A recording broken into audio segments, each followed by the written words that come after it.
Hello, designers. Sorry for intruding, but I did also used to be a designer, and I'm hoping that this talk is something that can speak to some of the things you've experienced, and if any of you are hoping to be making product decisions, maybe that'll help too. So, start with a little participation game. Raise your hands if you have ever bitten your tongue when a stakeholder was like, yeah, let's ship that design, and it was not a good decision. Yeah, pretty much. Cool. Raise your hand if you have ever whispered, I told you so, under your breath when a user got real confused. 2 hands. Excellent. Awesome. And lastly, raise your hand if you've ever watched a feature ship like a slow motion train crash. Yeah. Oh, yeah. Cool. Same. Hard same on that. I was a designer for almost a decade, and I spent quite a lot of that time actually often as the only designer in an organization, so the pain is real. And in many of these experiences, I didn't even have a product manager to work with. I started my career in the social enterprise sector. I worked at a tech consulting firm called Grant Book. It's a little boutique consultancy based out of Toronto, and we would work with massive global foundations, helping them learn to use digital technology. I remember training foundation staff on using Google Sheets. That was fun. But it taught me a lot about how much technology is not really user-friendly. Then I moved on to a company called Chalk that builds lesson planners and curriculum planning tools for educators. And that taught me a lot more about the potential of technology to make people's lives better. And finally, most recently, I have been at Ada, where our goal is to use an AI chatbot to help scale high-quality service to millions and millions of users. So you're no longer waiting for 14 hours on hold to change a flight. You can actually get a response right away and make that experience better. And this last experience is where a lot of my talk will talk about. So mentioned a lot of pain points. Spoiler, I wound up just doing product things when I was a designer, and I did so much of it that they made me a principal PM. So this journey, I've had some time to reflect on it. When people ask me, when did you decide to do PMing? My answer was usually, I don't know, I just kind of just happened. But this talk is my attempt to try to bring a little more structure when I have to answer that question. So let's get into it. Really, the challenge is we want autonomy when decisions get made. We want to be able to swim a little bit further upstream and be able to influence those decisions so that users can have a better quality experience, business outcomes can be improved, and we can feel a little bit prouder about the part that we had to play in it. In a lot of places, this is just called being strategic. Might be called product thinking. But let's break that down.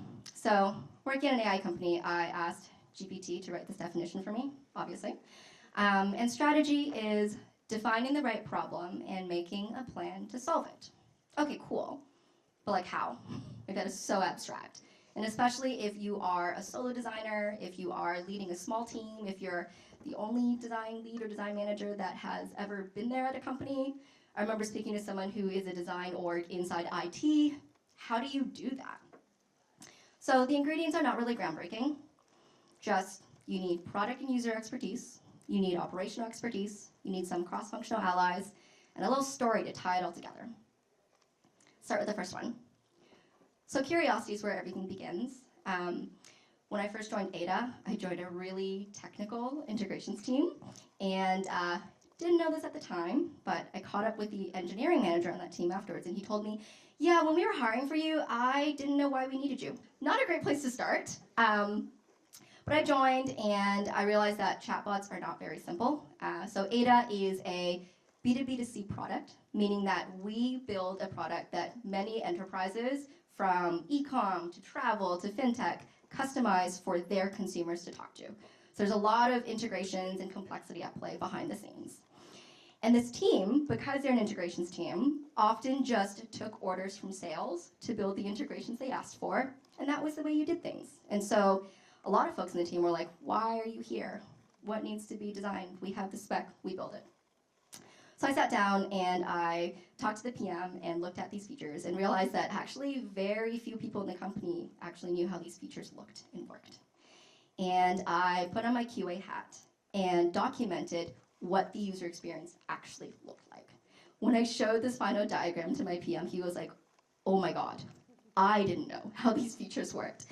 And that document went on to become an onboarding doc for everybody who joined the company. After that, he then realized that some of his priorities maybe didn't make sense given all of these glaring UX gaps. And so he asked me to think through these priorities with him, and we did a little guerrilla research. We went and we talked to the consumers that talked to these chatbots, something Ada had never done before. And we went to talk to some of the human agents that would deal with the consumers who had to talk to these chatbots. And we realized that some of the factors that made companies decide to buy one integration over the other, it was something that sales didn't understand either. And that informed a lot of how he then made his roadmap.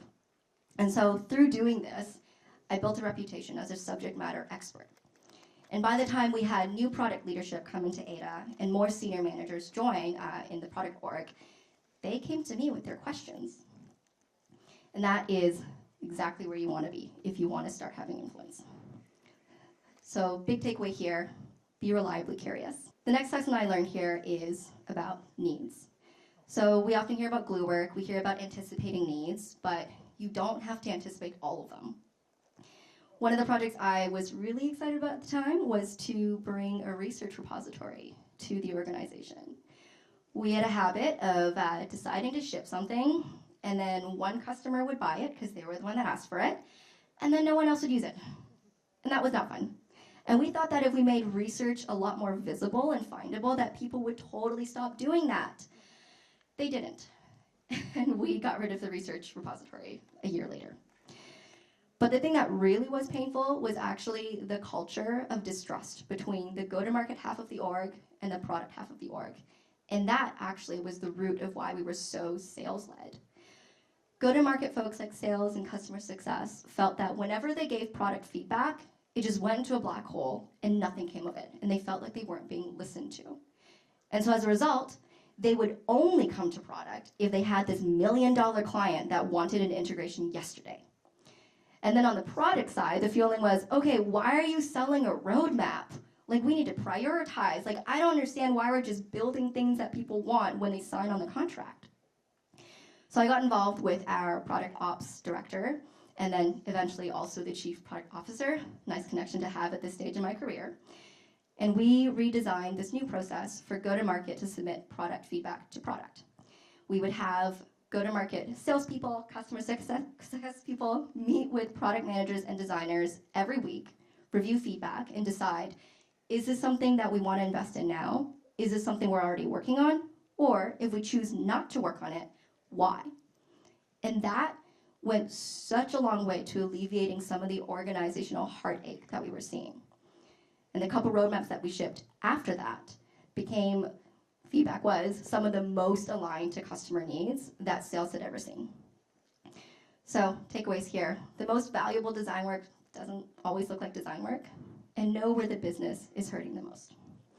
The last takeaway is after doing these projects, even the directors at the product organization started to trust me more and more when I said we needed to do research. At one point, they trusted me to lead a research project that eventually led them to invest in a new product team. So doing this helps make you indispensable. And the key takeaway here is anticipate the needs that matter. Everything else is just make work, and don't let that distract you. The third lesson here is the people. So this should be no surprise to everyone here. People are the heart of everything. In a lot of ways, people problems are the root of it all.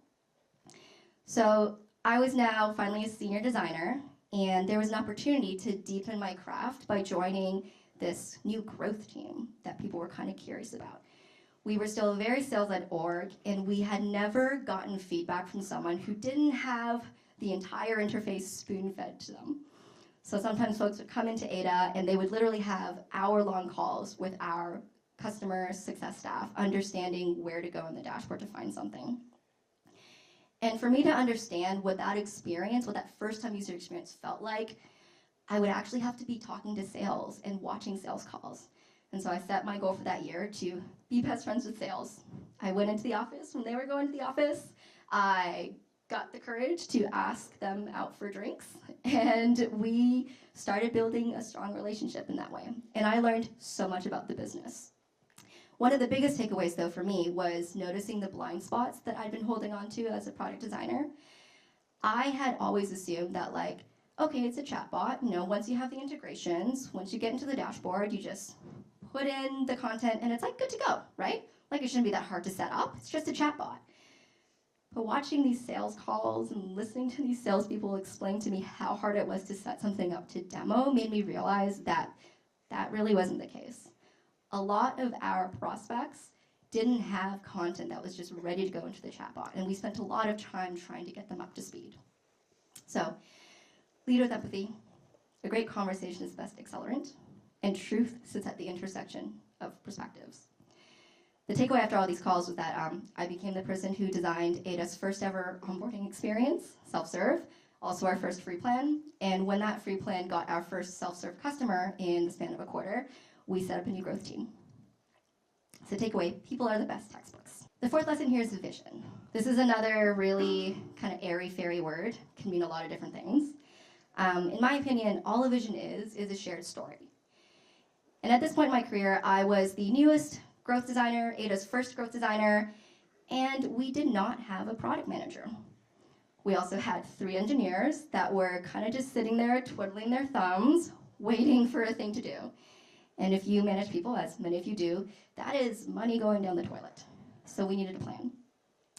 I reflected on everything I'd learned in my shared conversations with all these sales folks, the marketing folks, customer success, and I realized that, okay, if we really wanted to test the idea of product-led growth, we need some baseline data.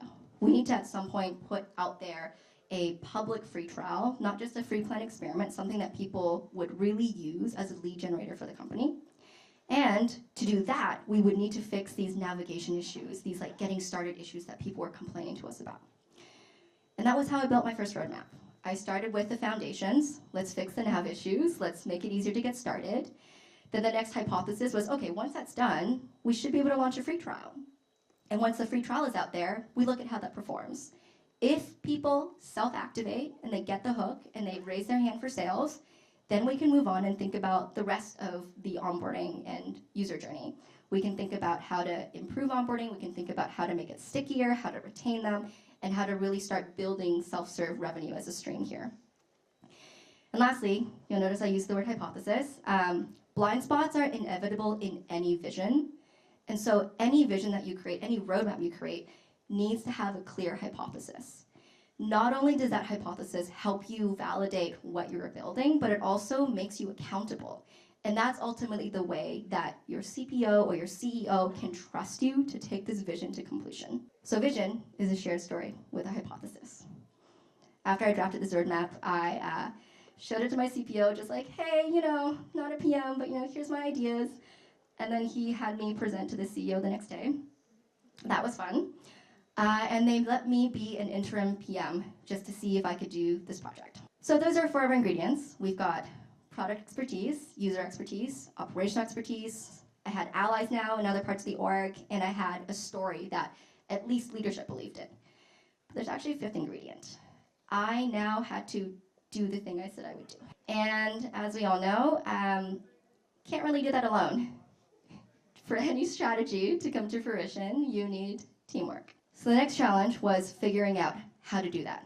I had all these friends, but I did not manage them. I couldn't tell them what to do. I couldn't tell their bosses what to do. And a lot of this is really just aligning them. So I had this vision. I sold it once to leadership. Now I had to sell it to everyone else. And I had to put in the reps, this time with my stakeholders. In a way, this is just doing user acceptance testing with your vision. And after talking to all of these individuals, I was able to get a clear idea of my plan of action, where my vision needed to be trimmed, the idea of my scope, how I would execute over the next couple months. And finally, it all culminated in my highlight of my career, which is Ada's first ever cross-functional offsite. So these are my growth engineers.